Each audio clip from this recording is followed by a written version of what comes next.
We actually should put some 8 Mile on for our Detroit girl. Absolutely. All right. In case you didn't realize it, we are not alone today. We have one of the best women in the country, if not the world. She's a superstar on the mat, off the mat. She's got a huge Twitter following. It's not because she holds her tongue. It's because she lets it fly as much as she does on the mat. We have Miss U.S. Open champ with a torn bicep. I'm sorry. I will never look that down. I will always preface that because I think that is huge that a young lady can go out there and just hammer even at that level. Julia Salata. How you doing, Julia? How you doing out today? Okay. Hang on 1 second. Mario, can you please mute your mic? I'm on it right now. Thank you. You're the best. Okay, my lady, I apologize. We have wrestling royalty on right now, so we don't want to be disrespectful. I want to hear everything she has to say. How you feeling? That's awesome. Having a good night. Good. You still training? Still doing work? I actually just got back from jiu-jitsu about an hour ago. So whether it's wrestling, jiu-jitsu, kickboxing, whatever it is, I'm always up doing something. Awesome. Now that's good. Cross training, huh? Every day. All right. Mario, would you like to say hello to our lady? Hello. What's up, Mario? How are you? Good. Good. We have Rich Valdivia. Mario's up in Sacramento, California. Rich Valdivia is up in Bakersfield, California. And I'm in Southern California in Pasadena. So we'll just jump right in because we know you're a busy girl. We don't want to keep you too long. Actually, we do. And we plan to keep you for a while because we're going to have you throughout the entire podcast. Because, hey, when we have a brilliant mind on the line, we're going to hold on to them. So I'll start out the first one before we let Mario jump in, and we'll have Richard jump in.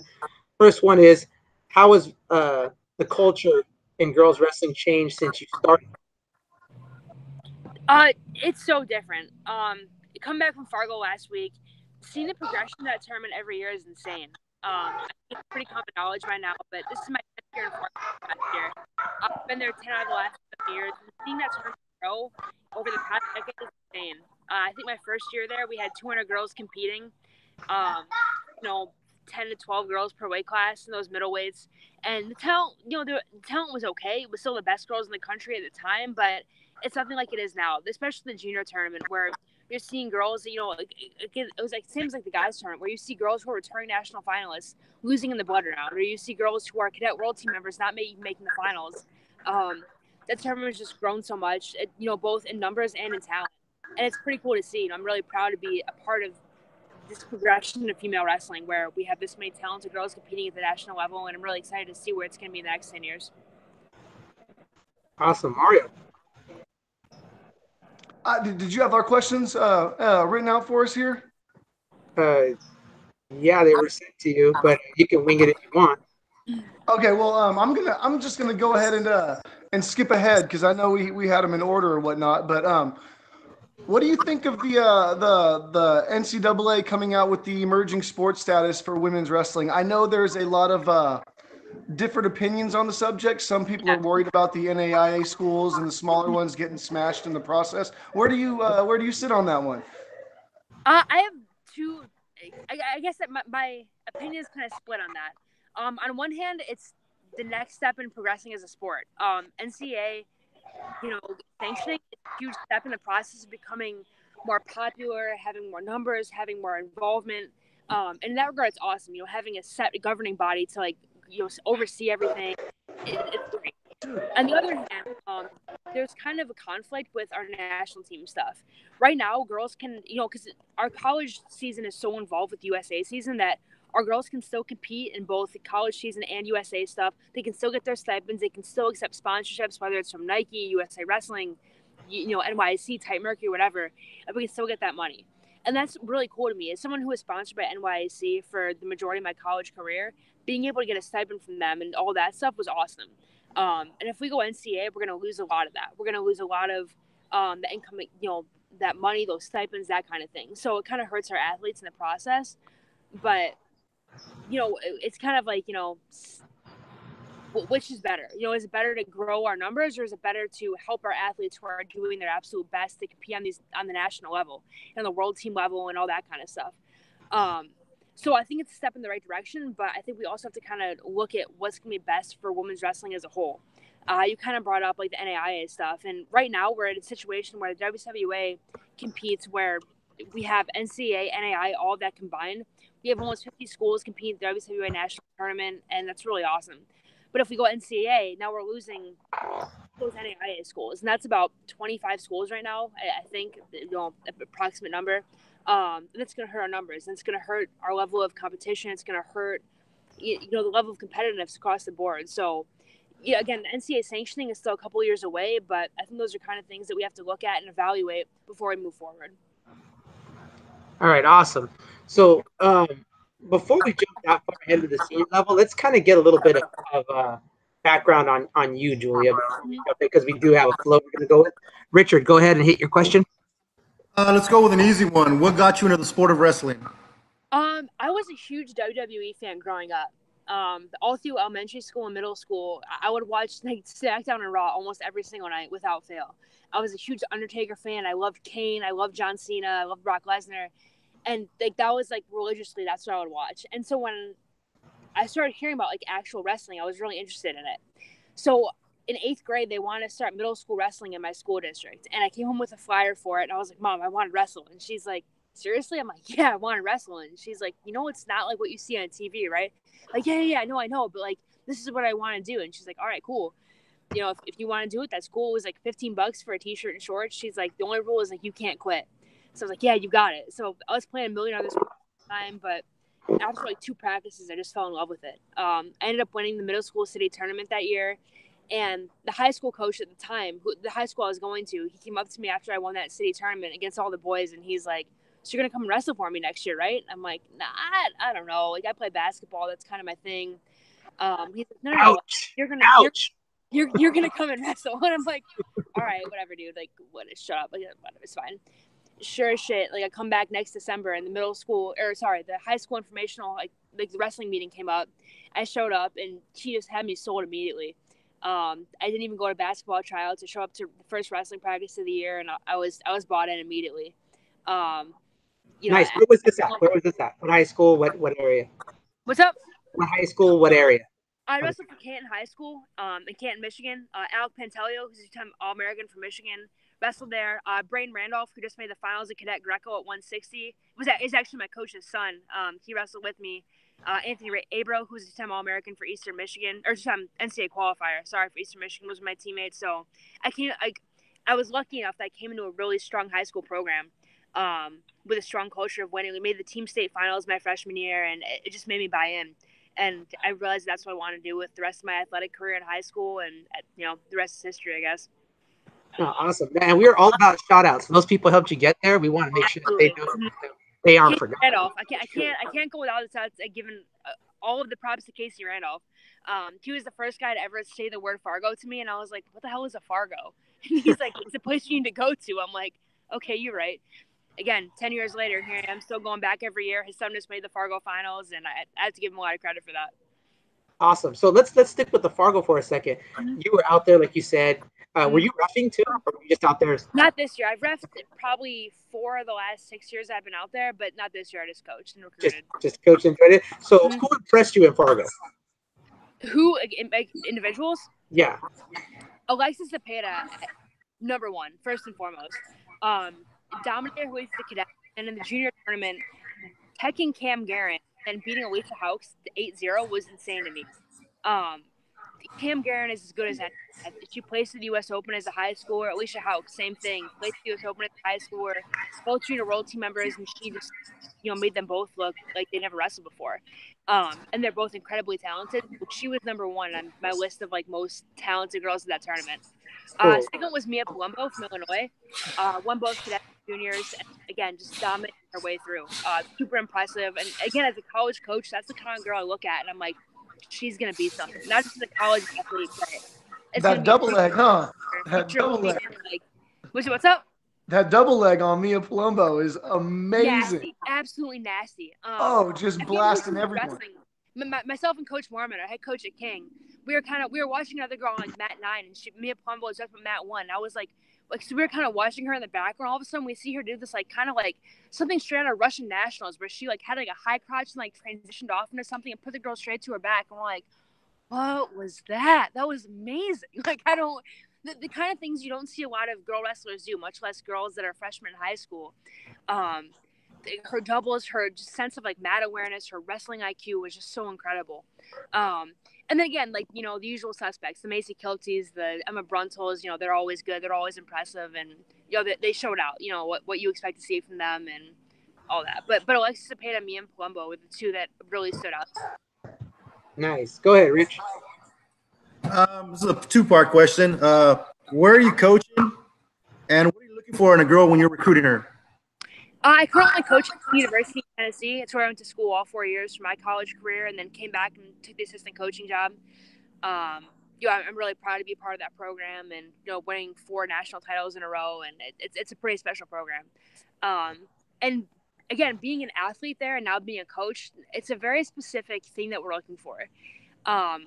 First and foremost, you want girls who are tough. You see a lot of girls who have accomplishments and have done this, and this, but come to a room like King, where we have a room full of tough girls, and they just break because they're not used to being pushed. So I want girls who are used to, like, kind of like, I don't want to say getting beat up on, but girls who are used to having tough training partners, and girls who are used to challenges, because that's what we're going to present to them with, the way we train, the way we recruit, the way we, with our expectations in general. We want a very specific type of girl. It's the kind of girl that rises to a challenge, whether it's in the room, whether it's in competition, whatever it may be. And we want girls who are mean. I think what's kind of happening with women's wrestling right now is you see a lot of girls who don't, especially like girls who only wrestle girls. They kind of get used to, like, winning everything. Whereas we recruit a lot of girls who wrestle guys a lot or train with guys a lot, who are kind of meaner. They're used to having to, like, fight for their right to be in a room. And they're just nasty. They come in with a little bit of a chip on their shoulder, and they want to compete, and they want to be the best. And I think that's what you kind of see in girls who have come out of our program, with me, Sarah Hildebrand, Allie Reagan, Forrest Molinari, Haley Agello. Like, we all just have a little bit of an edge to us, I guess. That's the kind of term that me and Coach Mormon use a lot, is just having that edge. And it's just that little bit of meanness, that little bit of, like, wanting to be better than everybody else around them. I think that's what has made us such a good program. I think that's what's made us produce so many good wrestlers, both at the college level and the senior level as well. Well, I know, like, you guys, back in 2011, when my daughter started going to college, you had sisters that were there at King. Oh my gosh, what was their names? They were amazing. 2 sisters. And then, of course, you ended up getting Amanda Henry, and you got Jennifer Page. I mean, the list of girls you guys have had in your recruiting classes have been amazing. Yeah. I don't know that this year you guys look like you have that same kind of recruiting class. You kind of maybe there's like a little bit of a gap there. Is that the case, or I mean, why is that? Why all of a sudden is there that gap? Because King is king, man, for the past forever. They've it was OCU for a long time. I know Simon Fraser jumped in the middle, but King and OCU, that transition was big. Why do you think that is? It was kind of a multifaceted thing. I think in one regard, we redshirted a lot of girls this year. We redshirted a lot of our studs in preparation, kind of like what Penn State did a couple of years ago, where they won 4 straight national titles, and then kind of took 1 year to be like, all right, let's, like, reset a little bit. Let's rest our studs, just kind of, reload a little bit. And that's what we kind of did. We kind of reset. We knew we weren't going to win this upcoming year. We're like, let's just make sure that everyone this coming year is good to go. So we redshirted a couple girls. And then again, like, with the growth of women's wrestling, girls that we would normally recruit, we can't compete with these newer schools in terms of offering athletic scholarship money. Girls that we would normally be giving, like, let's say 75% rides to, can now get 100% rides somewhere else. And that's just the general state of women's wrestling right now. And that's just not just King. That's King, McKendree, OCU, Campbellsville, whatever it may be. And we kind of knew that going in. So this coming year, we actually have a really strong recruiting class. We have Ashlyn Ortega coming in, Cheyenne Sissenstein, Anna Luciano, a lot of really tough girls who are going to make an impact right away. And girls that you may not think, but it may not be like, hot commodities in the women's wrestling community, but girls that we've kind of picked out and been like, that girl's going to be a stud, that girl's going to be a stud, and that girl's going to be a stud. And I think that's something that me and Coach Mormon do a really good job of, is just identifying potential. Not necessarily like immediate talent, but girls who have potential and have that grit that, how was I mentioning earlier, that grit that we look for in a girl, and a girl that wants to get better, and a girl that wants to, is just hungry and wants to be the best in the world. So I think that we're going to have a much better year this coming year, and I think we're going to go on another run of 4 straight titles in the coming years. And I'm really excited to be a part of that going forward. No, that's awesome. Hopefully this year we'll be able to have a team at our combine.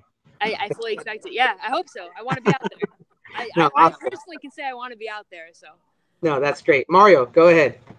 Okay, so I mean, this is something that I talk about often, and I'm sure you witnessed in Fargo. Sage actually placed in the Greco division, in the boys Greco division. Badass. I mean, just amazing. I can't even imagine. So I'm gonna ask you the same question I've been asking everyone else. What do you think of the girls Greco movement here in the United States? Are we ready? I'm all about it. I think, first and foremost, it's a step in the right direction of saving Olympic wrestling. I know we went through this whole thing a couple of years ago. We got back in the Olympics, but to save it moving forward, the IOC is looking for us to be more inclusionary. And it starts with women's wrestling. It starts with adding women's Greco. They want to have equality between women's and men's sports. So the easiest way to do it is to add women's Greco. Having the same amount of women competing as men in the sport of wrestling. So I'm all about it. 2, we have a lot of girls who are starting to get more involved in Greco. Whether it, when the Minnesota Storm started the women's Greco tournament a couple years ago, girls competing in their own Greco state tournament against the guys. There's a genuine interest for it now, and we have the numbers to support it. Before it was like, we barely had enough numbers to support a women's freestyle tournament in Fargo. Now we have more than enough in that. Like, and there are enough girls who are like, yeah, I love Greco. Like, let's get involved in that. And Sage Mortimer is a prime example. Not only did she want to wrestle in it, she went and she placed. As a first-year cadet, she went to the boys' junior tournament and placed 7th. You know what I mean? It's incredible.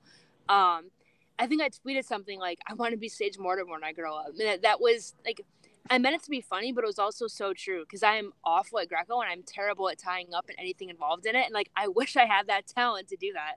And here's this 15-year-old girl showing me up and showing that she's capable of doing that. So, I hope that catalyzes something and that really gets more women involved in thinking that, like, yeah, it's something I can do. And, it's not going to be an overnight thing. It's going to take a couple years. But I think within the next 5 to 7 years, there will be more of a push for women's Greco, and I'm really excited to see where that goes. Yeah, I can say Mario has been on the forefront of that, at least on this end of the country. He's been pushing Pocatello. He's been pushing some events. I mean, he even got me to put in a Greco division. It was a hybrid division in one of our tournaments, just to see the interest and stuff like that. But I got to give him credit where credit's due. He has been pushing it for a while. Okay, Rich, you're next. We were just at what is it, Western States Championships they call it now in Idaho, and there was girls Greco duels, and we brought a team here, and it was off the charts. I mean, you could tell a lot of girls were still a little worried about doing Greco for the first time, but then you could also see the states that have been training it: the Colorado girls, the Washington girls, the girls that we brought, the Hawaii girls. These girls were actually wrestling real Greco. They're digging hooks and trying to body lock, and it was fantastic. It wasn't like, oh, this is girls wrestling. It was just wrestling, and I was all about it. And I came from a club in high school where my freestyle and Greco club specifically, we trained both freestyle and Greco even. It was a 50-50 split. One of my teammates was actually Dalton Roberts. He just made a senior world team in Greco. And he was my training partner every day at club practice and just beating my ass every day in Greco.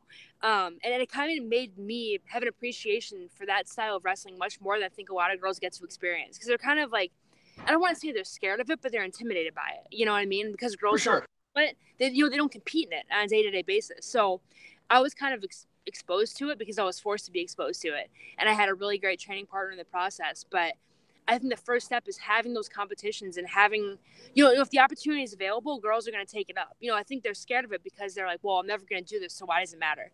So the more opportunities that are available to them, the more they're going to be inclined to actually want to train Greco and want to compete in it. And it's just going to grow from there. All right, Rich, you're up. All right. Curious to know your opinion on the NCAA emerging sports status. Kind of mentioned before, it's kind of a double-edged sword. On one hand, it's a step in the right direction to helping our sport grow, from a numbers perspective at least. Having an NCAA sanctioning makes it a lot more appealing to girls on a general basis. Being an NCAA athlete kind of has that appeal and that kind of, you can kind of embellish it, like, oh, I'm an NCAA Division I athlete and this and this.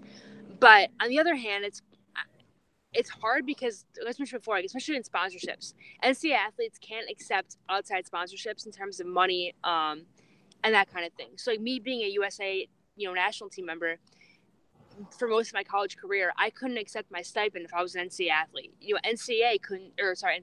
NYAC couldn't send me a stipend on a monthly basis. If I was sponsored by Nike or in Wrestling Addicts, in my case, who's one of my sponsors for a couple of years, I couldn't accept that funding. So we're still such a young sport, those kind of sponsorships and monetary backing matters. So that's going to be affected, but I think that's something that we have to have a discussion about, between all the parties involved, about how can we still support our athletes who are still involved on the USA Wrestling senior circuit while also allowing them to compete on an NCAA team or an NCAA sanctioned sport type of thing. So again, it's a couple years away still, but those are the kinds of things that we have to discuss and we have to evaluate and see what's going to actually be the best for women's wrestling as a whole, not just what's going to be best for numbers, because numbers are great, but we also have to make sure we're still promoting quality in our our talent. We can have 40,000 girls competing, but if they're not good, that doesn't help us, on the Olympic level and the senior level. We still have to make sure that we're supporting our girls and making sure that we're putting our best teams forward. And I don't have the answer to that. That's not something that I'm not a genius. I can't answer those questions, but those, in my opinion, those are the kinds of things that we have to reevaluate and see what's going to be the best for our sport moving forward. Nice. Mario, what do you think about that subject?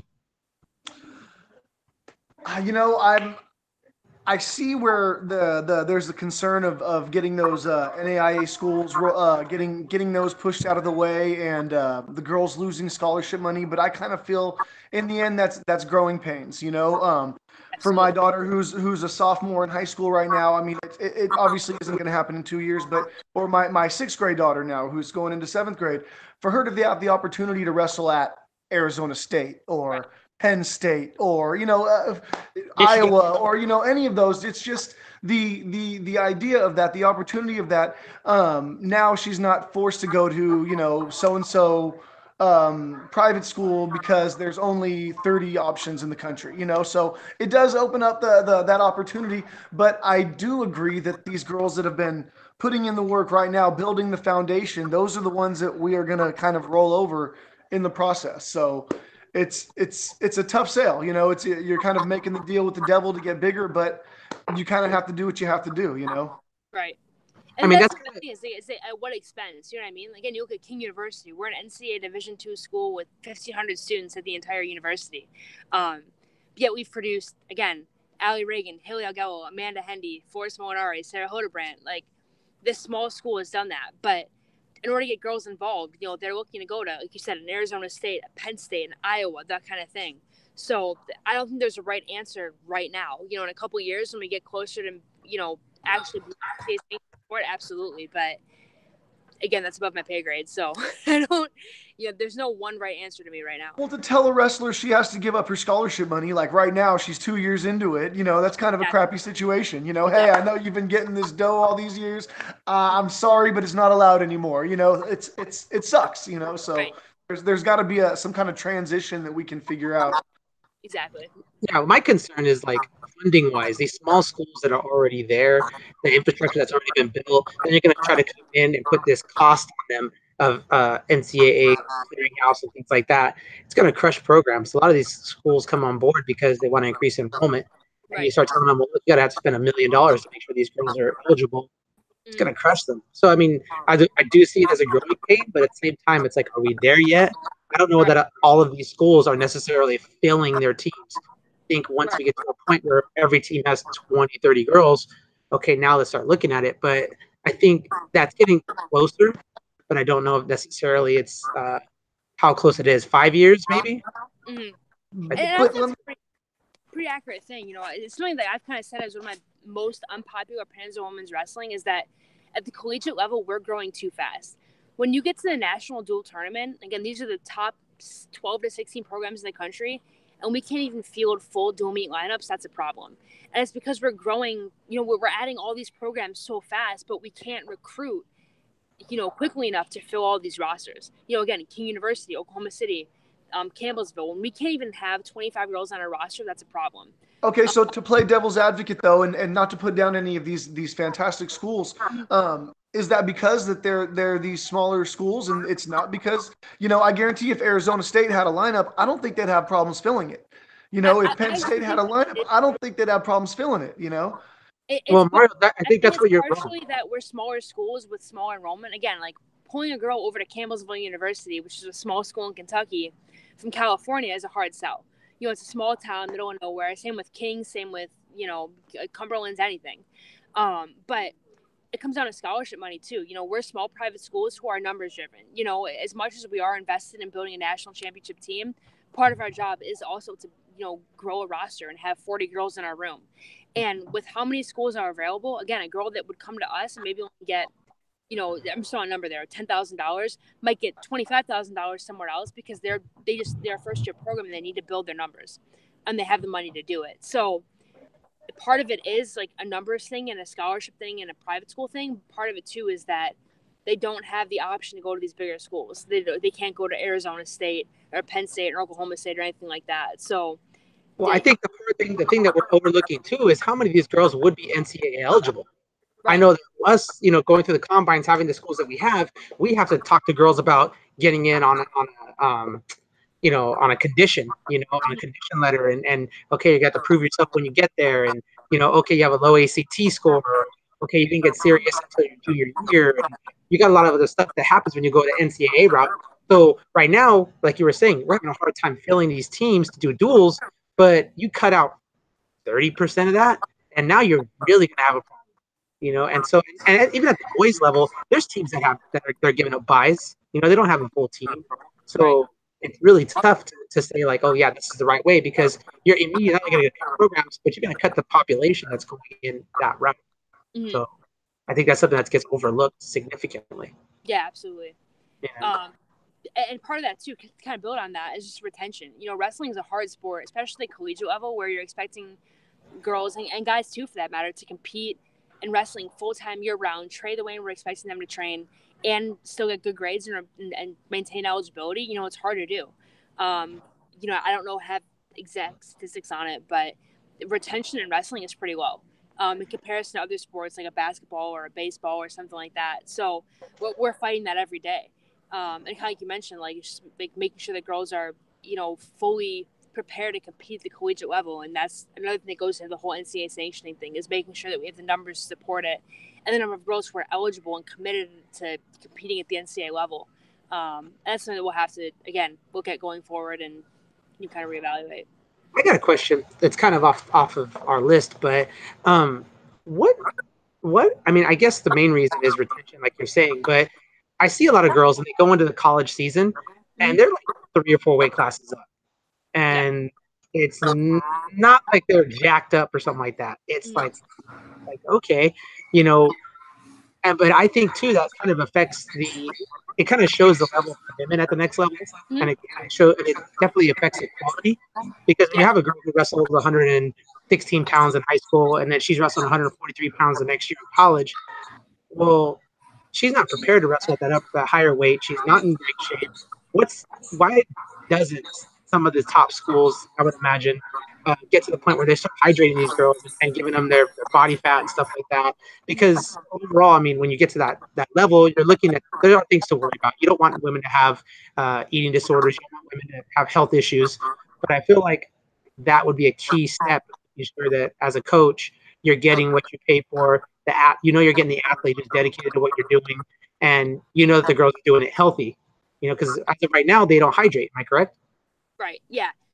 In WCWA, we don't have any hydration, no alpha testing, no, certifications, that kind of thing. And that's kind of part of the NCAA proposal, is that we're trying to move towards, having those certifications and that kind of thing, just for the safety of the athletes, first and foremost.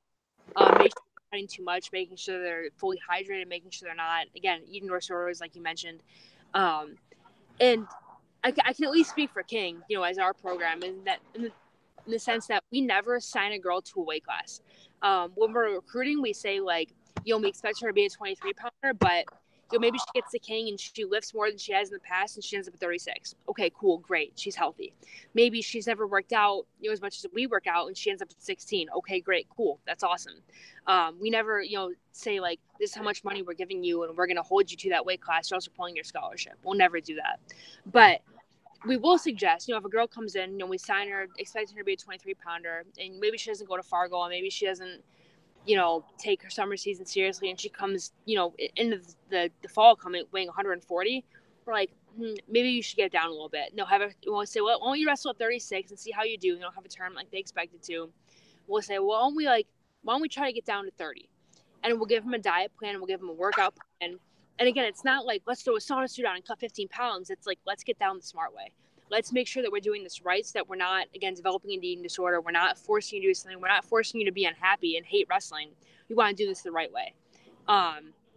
Because it's, especially that time frame where, again, going from high school to a freshman year, that 18-year-old, time frame, girls are developing. There's a hormones going on. If a girl is going to quit because she's not happy and she's cutting too much weight, it doesn't do us any good as a college program. We want them to wrestle their best and at the weight class they feel is best for them. So we'll work with them to decide what's going to be best for them in the long term. Not just that, that 6-month period of the season, but what's going to help them throughout their 4-year college career. So we'll work with them, make sure they're competing at the weight that's right for them, and that they're also happy and they don't feel like they're, harming themselves in the process. But I don't think every college program is like that. And that's a shame, but that's how we try to do things. And, it's just the nature of the sport right now. So that's kind of where it's at. So really it's a culture at King, not necessarily like just, hey, you're supposed to be that way. It's everybody's coming in knowing what they're expecting. I mean, because that's the impression I got when King was on its run. It was, you recruited a certain girl, you came in, and all the girls who were there all had the same mindset, the same goal. You knew what was expected of you, and you knew, like, okay, you're not just letting yourself down, you're letting the team down, and it's causing a rift. Right. So, and I can speak for myself, especially like when I came in, the weight class has changed from my senior year to my freshman year of college. I was recruited to wrestle 147, and then over the summer going into my freshman year, the weight classes all changed to 43 and 55. So I remember Allie Reagan come up to me and her being like, I can't make 36, which is, really funny in retrospect because she's wrestling 130 now. But she said, I can't make 36 week to week. I want to go 43. Are you okay with 55? And I was like, yeah, that's fine. And I was a super small 55-pounder, but I was like, all right, time to get in the weight room. Like, let's do this thing. And our coach being like, yep, that's cool. Like, if that's what you want to do, that's fine. Let's put the weight on you the right way. And same with Allie, let's put the weight on you the right way. And then we both decided to go down. Like when I decided to go on to 47 for senior season, Allie decided to go on to 38 for senior season. It was like, let's do it right. Like, let's, get on a diet. Let's make sure we're doing everything the right way. And that's how we've always operated, like doing what's best for the athlete, and doing things the right way. So I think that's why I've been so successful, is that everyone has always competed at a weight where they feel most comfortable and most confident, more importantly, where they feel like they're the best girl in the country and they feel like that's where they can perform the best. I think that's why I've had a lot of success. Okay. Rich, next question. And Julia, we're on to your default picture right now. How old is that picture? Do you think the USA Wrestling approach is going to lead to more success, or is it more of the same? So from a national team standpoint? Yeah, national team. I think we're in the right direction. There's been a lot of investment, both time from the national team coaches and also from a monetary perspective, over the past couple of years, in ensuring that our younger age groups are getting the support that they need. There's been a huge investment in the cadet and junior level teams over the past couple of years, and something that I, as a junior, never got to see. As a cadet, I never even had cadet worlds. Like, cadet worlds literally didn't even exist yet. And now those cadet girls are getting the opportunity to compete internationally, go to cadet worlds, go to the OTC for camps. So from that perspective, I think there's a lot of good going on right now. That being said, USA Wrestling can't do everything, I guess is the right way to put it. Wrestling, especially women's wrestling, still has to grow at the grassroots level for us to have the success that we want. USA Wrestling can invest, hundreds of thousands of dollars and have, Emma Randall and Carissa Trun investing all of this time. But if these girls aren't getting supported in their day-to-day lives, at their respective clubs, high schools, wherever it may be, it's not going to grow until we, are able to reach out to all these clubs. So that's still a work in progress. I think we're moving in the right direction. I don't think it's like, again, like kind of mentioned earlier, it's not going to be an overnight thing, but I think we're progressing in the right direction to having success, the cadet, junior, senior level age groups as a result of the time we're investing into those younger age groups right now. Do you think that like the Japanese model's kind of been that way too, where they kind of have a system all the way up through? Yeah, And absolutely. because I mean, I'm looking at the World Championship results, from the past couple of years, with the exception of last year. I think we had a really good past couple of years. But if you go back like 10 years, we're looking at fifth place as a team, fourth place as a team, sixth place as a team, fifth place as a team, fourth place as a team, and then third. So, and we're getting closer now. So, do you think that this approach itself, like for instance, you're saying that grassroots level, how do you feel about a team like Seminary?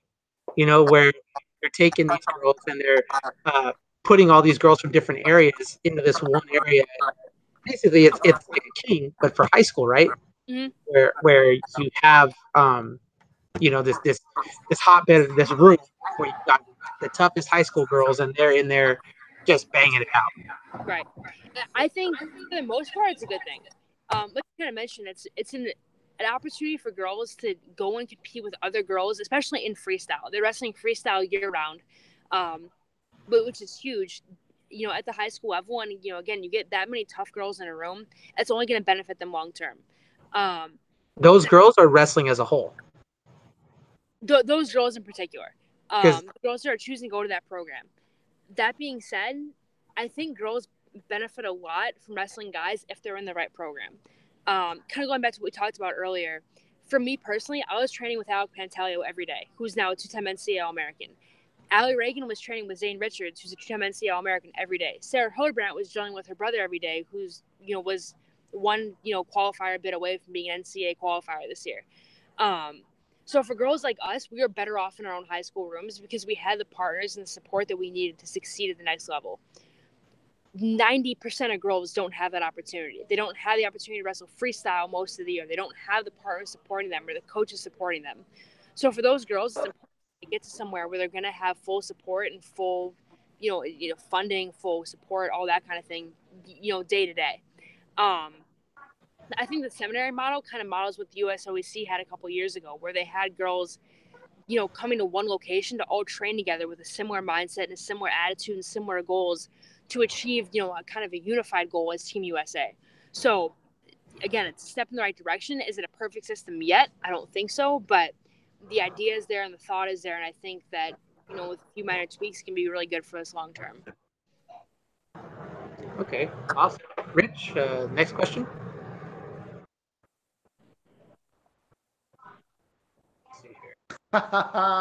He's muted. There we go. My bad. If you could change one thing about the current structure of the senior level program, what would it be? In terms of training or in terms of competition? Both. Competition, and this is going to sound really ass backwards, but I hated Final X and that whole qualifying process. It was a long, drawn-out process. I think really hurt the athletes. For someone like me who trains at a college day to day, I had no partners going into Final X. Somar girls are home for the summer. And again, girls that after the Open, if they didn't win, or if after the Challenge Tournament they didn't win, they were done competing. So for those who compete in Final X, you didn't have any partners who cared anymore. It was really hard to find girls who were still training with a goal in mind outside of the next calendar year to push you and be competitive and want to help you out achieving your goals. For me in particular, my Final X was June 23rd. You figure that usually world team trials are early May. That was a month and a half longer than it should have been to establish our world team. And in terms of promotion and marketing the sport, it might have been great, but in terms of keeping the athletes in mind and how we train and how we peak, if you were that June 9th Final X and you didn't win the Open, you were competing in the US Open the last week of April. You were competing in the Challenge Tournament in Rochester in mid-May, and then competing in Final X on June 9th. So within a 6-week span, you were competing 3 times. It's literally physically impossible to peak 3 times in 6 weeks. So, but how do the boys do it during the NCAA season? It's the same thing. And honestly, same thing with the guys. It's not just a women's wrestling program; it's a guys' wrestling program. Because they do it all year. They do it all year at the NCAAs, right? The NCAA boys, they say a Big Ten schedule. You're going Big Ten dual, Big Ten championships. Then you got you got the NCAAs 2 weeks later, 3 weeks later. You know, I think for me personally, I think the Final X, once they get it nailed down, I think everybody this year, I think you and I talked about it at the Open, it was like, what's going on? We don't even know the structure of it yet. You know, I think. And that was. Go ahead. Sorry. Oh no. So I think for me, when I think about the sports that have kind of overtaken wrestling, think about how they do things, and I'm like, yeah, we're kind of a sport of copying. If you see the MMA, like the idea of just having to prepare for one person, like yeah, it was 3 weeks later, but you have to prepare for just one person, and you go out there and you get it done, and you don't draw it out. I mean, we're at the U.S. Open and we're watching men and women's finals. By the time we get to, I mean, we should be excited about a Smiter, and we are, but it's like, gosh, what are we doing? Like, how many more matches? Versus like you're going to Final X. I know I'm going to see Salata there. I know who I'm going to get when I get there, and it pumps me up. Like, yes, I'm going to get at least 2 matches of her in. And to me, I think as time goes on, I think it's going to grow. From just personally, I've never been at your level of probably anything in my life except annoying people. But I think that as time goes on, I think it'll grow. I think it just takes time to get used to it. But I can imagine having to go from making weight just twice to making weight 3 times, and then having to keep your weight down for 6 weeks, and then like you said, trying to find dedicated training partners who, hey, you know what? I didn't make it, but Julia's my girl. I got to make sure I'm there for her. And at the finals week, during college season, those kids are trying to get their finals done, trying to get caught up. I remember talking to Alex Hendricks, and she was saying that she's got finals and she's got all these things going on. So I can only imagine as an athlete, it's got to be tough, and travel. Yeah, and for me in particular, it's like I was in the last week of my master's program, the week of the Open. So I was like running back to my hotel room, like between every session, being like, I gotta type like 4 pages of this paper right now, or I'm not gonna graduate. So again, that was like a me problem. It wasn't a USA Wrestling program, but a USA Wrestling problem, but it was an issue that was there. And again, like Final X, awesome. From a marketing perspective, awesome. But again, having like 3 weekends in a row, like some girls are competing June 9th and some are competing June 23rd. Like, if we could condense that somehow, it'd be a lot better off. Because it was just really hard to, again, for me in particular, I competed in the US Open April 28th. My Final X wasn't until 2 months later on June 23rd. So it's a really long time to like have to be like, all right, like stay motivated. Like, I don't know who I'm wrestling yet, but that's okay. All right, cool, whatever. Like, I don't, it's a lot different than, a typical world team trials where you go in knowing like I have to beat this person, this person, this person. I said them in finals, best 2 out of 3. Okay, cool, let's go. Like it was definitely an adjustment. Again, nothing like wrong about it, but it was very different. I think that there still needs to be some tweaks made to perfect that process. I think it can be great if they make those adjustments, but there do need, those adjustments do need to happen.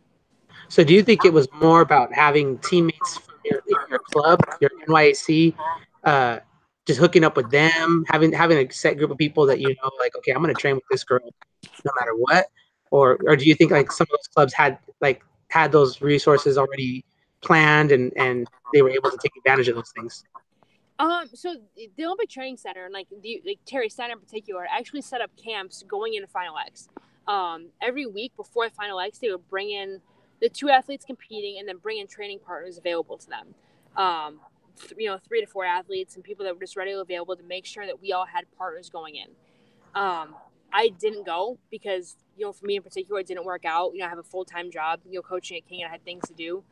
But I had partners who were available to me, whether it was former teammates, girls who were still on campus, whatever it may be. But it wasn't the same as having our normal training situation. You know what I mean? Like even if I had gone to the OTC, that wasn't my normal training situation. Whether I had, my girls on campus, like that's what I'm used to. I train with my team every single day. So for nobody really, I mean, it wasn't their normal environment. I think that kind of hurt a lot of athletes in that process, just not having what they were used to available to them. That's the fault USA Wrestling or Flow Wrestling or anyone involved in that process, just something that we all had to adjust to. And if that's going to be the norm going forward, that's all an adjustment we're all going to have to make and expect. And that's just the nature of the sport and the way that we're trying to move in terms of marketing our sport and promoting ourselves. But, I think we were kind of the guinea pigs this year in the sense that this was a brand new thing. We had to figure out how to deal with it and how to adjust. And, we're going to continue adjusting throughout the next couple of years. So again, from a marketing perspective, awesome. From an athlete perspective, we're still trying to figure it out, and I think we'll get there. But it was a very weird thing this year, I guess, at least for me. Okay, Mario. Okay, I'm gonna kind of change, take it more back to the high school level here, real quick. I always ask all my Michigan peeps this one because it's something that always baffles me. Now, I already know where you're going with this. Go ahead.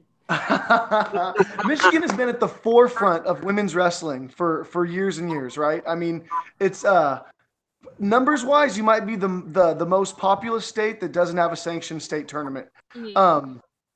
For years, you've had people like Coach Harvey done great things, trying to grow the sport out there. You had the very first true nationals there before girls went to Fargo, that USGWA, which is in Cali now. But my question is, in your opinion, I know this is kind of a loaded question, what has held up Michigan from sanctioning women's wrestling, like the movement that seems to be hitting the rest of the country right now? Two thoughts. Number one, I haven't lived in Michigan in 7 years, so I'm a little bit removed from it, so I don't totally know. Again, we have the numbers to support it. Our numbers in Fargo, when I was in high school, were actually higher than they are now. This year, Michigan had like 5 girls. When I was in high school, we had like 18. So, in that Wow, regard, I didn't know the numbers were this low at Fargo this year. Wow. yeah, it was really low. So, again, I haven't been super involved, so I don't know. That being said, I have a conversation, who I was talking about earlier, my high school coach, Casey Randolph. His daughter actually wrestles now, and he's been the guy that has kind of now stepped up to help sanction women's wrestling in the state of Michigan. And we talked in Fargo, and he said that the MHSAA is starting to get on board. They're going to probably support not necessarily a sanctioned women's wrestling tournament, but a separate women's state tournament this coming year. There's not going to be a sanctioned women's wrestling season in terms of like day-to-day competition, but they are going to support a women's wrestling state tournament this coming year. And then if it goes well, they're expecting to have sanctioned women's wrestling the following calendar. So we're moving in that direction. With Coach Randolph spearheading that, I have full faith in him and full confidence in his ability to make that happen. But I think part of the hesitation is that women's wrestling has done okay without having sanctioned women's wrestling, if that makes any sense at all. CC Weber, she graduated in 2009, was a high school state place winner against the guys. Christy Garr, high school state place winner against the guys. So I think the MHSAA's had, we're still using the old weight classes. I think the weight classes changed in like 2013. The MHSAA is still using the old weight classes of like 103, 113, or 112, 119, 125. So they're so resistant to change, it's absurd. They're like, it's going okay, why change it? So, that's how much of a perfect cow we are in a lot of regards. But I think they're finally starting to see the light a little bit in terms of what could be if they sanctioned women's wrestling. So it's getting there. I think within the next 2 years, we'll progress in the right direction. But it's just been a slow process. But I think within the next couple of years, you'll see women's wrestling getting sanctioned. Okay. I'm going to take it another way entirely, okay? And this is, I think, subjects that I don't think coaches like to talk about. And I think it is important because we're hoping to have a lot of young ladies, especially new young ladies, come on and watch the podcast. What are some things you would tell a young lady who's trying to make weight during the most difficult time of the month? I mean, first and foremost is knowing how to time those kinds of things. If you're expecting that to come about, you have to know what's going to happen, and you have to plan accordingly. Those are the times of the month to start cutting out sodium, cutting out all the fast food, that kind of junk. And that should be an unspoken thing, but you still see a lot of girls thinking like, oh yeah, I can eat McDonald's, it'll be fine. Like, you just need to be able to, say no. And that's a commitment thing more than anything else. 2, it's a matter of knowing that's not an excuse. It drives me nuts, but even as a college coach, when girls come to me with that, being like, oh, well, it's that time of the month, and I'm like, this isn't anything new to you. Like, how long have you been wrestling for? How long have you known that this is a thing every month that's going to happen to you? And being able to manage your weight in spite of it. And again, it's commitment. It's knowing that this is going to happen and knowing that you have to be able to manage your weight in spite of it. Being smart, cutting out your sodium, watching what you eat, and being able to thrive in spite of adversity, which is a common theme for wrestling in general. So to me, it's not an excuse. It's not a matter of, it happens to everybody. Thousands of girls across the country make weight in spite of it every day. So, it's a matter of buckling down and making sure you're committed to your goals enough that you're not going to let that affect you. Yeah, I mean, I tell my athletes off the bat, hey, look at, we got Midol in the bag. As soon as you know that thing's coming, man, you start pounding that Midol. Like you should know how much you need to run, like how much weight comes off in a mile. That's what I always tell my girls. Like you should always be hydrated, so that's always something. But you should know how much, like if you run a mile at this pace, this is how much weight you're gonna lose. Go to bed the same weight you were when you woke up. Like just little things like that. Do you have anything like that you kind of live by? Like just not saying like detailed diet or anything like that, but just little tiny habits that you have when you're trying to make weight. Kind of like you mentioned, like ibuprofen is my best friend. More than anything else, it's like when I know that's coming up, I have like I go to like Sam's Club or Costco and I buy a jar of like 140 ibuprofen, however it is, and that's my best friend for that entire week. First thing in the morning, first thing before practice, like when I go to bed at night, like that's number one. Because then I can't let it get in the way of my training. You know what I mean? Like whether I'm doing cardio, whether it's wrestling practice, whatever it may be, that's not going to affect the way I train. That's first and foremost. Two, like I mentioned, just like being smart and cutting out yourself. That's going to affect more than anything else, whether it's fast food, whether it's, eating French fries, whether, being aware of that. And just remembering what your goals are. I mean, like, to let something that, in my opinion, insignificant affect you, that's a commitment issue. Just that, it's more mental than anything else. Just making sure that you're committed to your goals, making sure that you know what you want to accomplish, and that, something as small as, being born a girl isn't going to affect what you're trying to do. Yeah. And then what do you have to say about young ladies who, I hear from parents a lot, their daughter, they think their daughter has it. In a lot of cases, their daughter does have it. You can't explain what it is, but it when you see it. It's just that factor that the kid has it, and they don't think their daughter's training hard enough. They don't think their daughter's like. How do you tell a parent, like, how would you suggest a parent help motivate their child into meeting their potential? So at least in personal experience, the best thing that ever happened to me was to having parents who were extremely hands-off in my wrestling career. My dad was my coach in almost everything growing up, and when I started wrestling, he had no idea what he was doing. So it was awesome because he couldn't be on my ass by everything, but he was also super supportive. Like, whatever I needed, he's like, you want to go to club practice today? Okay. Like, you want to practice doubles in the living room? Okay. Like, you want me to, like, film you doing 400, like, sweep singles? Okay. Whatever you need, I got it, dude. Yeah. And that was so awesome for me. Just have my parents be there for me in anything I needed. Whether it was being my chauffeur or just being there on me, like, that was so cool to me. And they didn't hover. They weren't like, why do this? Why do this? Like, why aren't you eating? You ate 4 yogurts today. Why didn't you eat only 2 yogurts? Because you got to make weight. I'm like, I don't know. I did. So it's finding that fine line between being supportive and being overbearing. And, really knowing what's best for your kid. Especially because my parents saw the potential in me. They wanted to send me to all the camps and all the tournaments, everything they could do. But they didn't want to be on my ass to the point where I started to hate the sport. And in some regards, I wish my parents would have known, especially my dad, like, would have been a wrestling geek because he could have been able to understand a little bit more. But he compensated for that by being so supportive. It was like almost overwhelming sometimes, in a good way, in the sense that he just so blatantly wanted to do what was best for me that, it was just awesome. So I think just, again, like, to help your kids, just understanding what they're going through, whether they're cutting weight, whether they're trying to find a new weight class, whether they're a girl wrestler in a guy wrestling program that doesn't feel like they belong, just being supportive and finding ways to help them get better without being a helicopter parent, whether it's sending them to camp, whether it's sending them to a combine, and just being there for them and being the best parent they can be and helping them achieve their goals. You're hitting a lot of big points on our boy Valdivia here up in Bakersfield. He's never wrestled. His daughter was on the boys' team. He didn't have a whole lot of support last year, but I think it's increasing this year.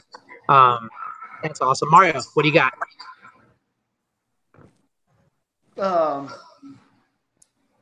About what?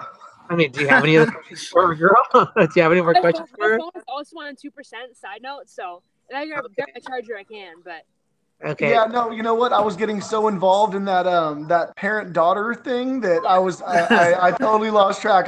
She hit a chord with me. I was Yeah. quite glued to the screen. I became a viewer at that moment and no longer a participant in the podcast. And yeah, like my dad would coach me in a bunch of things. Like, my dad was my softball coach. My dad was my hockey coach. Like, and it was awesome. But when I started wrestling, he was like almost oblivious, and it was like kind of cute. Like, oh, Dad, you don't know anything. Yeah, like, but he wanted to be involved so bad, and he was just like, you know, we were in the living room sometimes at like 11 o'clock at night, and he would just be like, "You want to draw like 100 front headlocks? Okay, let's do it." Like, and it was so fun for me, and like I love that about.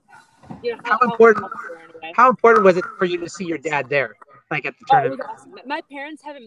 The first tournament my parents have missed ever was the U.S. Open this year. Oh, My mom was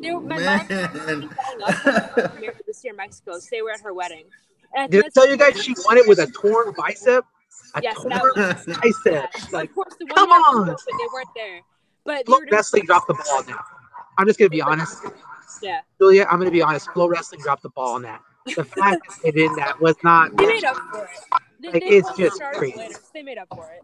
It's just insane. That's such a huge story to win that tournament, you know, and coming It's back. so important too. Yeah. Oh gosh. So, but okay. Well, awesome. Well, Julia, you know what? We've had you on for an hour now. We appreciate your time. I mean, you know me. Every time I see you, I chomp your ear off. So, I'm a big Somar fan, so I can't complain. awesome. Well, I got some stuff coming to you this week, so you'll be happy with that, I think. But other than that, we want to say thank you. You're out there in the rain for us. I mean, good Lord, girl. Is there anything you want to do for us? It's awesome. I So love wrestling. Anybody can support it, so. awesome. Well, again, we thank you. We're going to let you go right now. Rich, you got anything for her? Oh, just thank you for being on the show with us. We really appreciate it. That's what I'm here for, man. All right, Mario? Yeah, thank you very much. Consider this an open invitation to hop on anytime. So Absolutely. All right. Well, you be safe out there. Thank you so much. We're going to go ahead and let you go. All right, you have a good night. All right, you too. Thanks a lot, guys. Bye. All right, bye. All right, fellas. That was Julia Salata. Oh, man. Kept her on for a while, but she had a lot to say. Good stuff, huh? Very good. Very good. Good stuff. Yeah. Hit on some good points there, too, especially at the end. Sometimes I think interviews kind of peter off a little bit. We kind of drug on a little bit, I think, but I think we hit everything. High school. That was good. School, and then I think ending on those last couple of questions, I think were pretty important.